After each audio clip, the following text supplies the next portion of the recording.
ఫిబ్రవరి 11వ తేదీ క్యాతన్పల్లి మున్సిపాలిటీకి మున్సిపల్ ఎన్నికలు జరిగినాయి.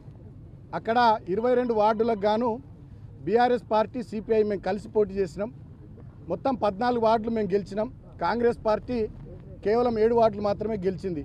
కానీ 13వ తేదీ ఫలితాలు వచ్చిన తర్వాత కాంగ్రెస్ పార్టీ మంత్రి వివేక్ నేతృత్వంలో ఎలాగైనా ఆ మున్సిపాలిటీ చేజిక్కించుకోవాలనే ఆలోచనతో 14వ తేదీ నాడు భద్రాచలం సీతారాముల వారి దర్శనానికి మా కౌన్సిలర్లు పోతే అక్కడ 8 కార్లతోని కాంగ్రెస్ వాళ్ళు 2 కార్లల్లో పోలీసు వాళ్ళు పోయి మా వాళ్ళను ఎత్తుకపోయేటటువంటి కిడ్నాప్ చేసేటటువంటి ప్రయత్నం చేశారు. ఈ విషయం తెలిసి హైదరాబాద్ నుండి నేను వెళ్ళి భద్రాచలం పోయి మా 14 మంది కౌన్సిలర్ల కుటుంబాలతో సహా వాళ్ళని తీసుకొని వచ్చి క్యాతన్పల్లిలోని మా నివాసంలో వాళ్ళకి బస ఏర్పాటు చేసుకొని అక్కడ ఉంచడం జరిగింది.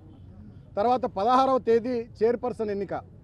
ఆ రోజు మేము పోతా ఉంటే ఇన్ టైంకి మమ్మల్ని కౌన్సిల్ హాల్కి మా కౌన్సిలర్లను పోనీయకుండా పోలీసు వాళ్ళు 2 చోట్ల అడ్డుకొని ఎన్నికను 17వ తేదీకి వాయిదా వేసిర్రు. 17వ తేదీ నాడు మా ఎన్నికల పరిశీలకురాలుగా పార్టీ హైకమాండు మా కోవా లక్ష్మక్కను పంపించారు.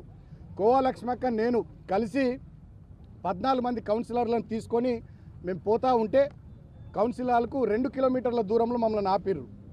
ఒక కౌన్సిలర్ బబ్బెర స్వర్ణలత అని చెప్పి దళిత బిడ్డ 21వ వార్డు, తనది కేసు ఉంది, వాళ్ళ అత్త కేసు పెట్టిందని చెప్పి ఆ నెపంతో మళ్ళీ మా కౌన్సిలర్లందరిని ఆపే కుట్ర చేసిర్రు. అయినప్పటికీ ఆమె గట్టిగా ఎదిరించి నేను నా ఇష్టంతోనే కేసీఆర్ నాయకత్వంలో సుమనన్న నాయకత్వంలో ఉన్నా అని చెప్పి గట్టిగా చెప్తే పోలీసు వాళ్ళు తోకముడిచిర్రు. మా 14 మంది కౌన్సిలర్లు కౌన్సిల్ హాల్కు పోయినరు.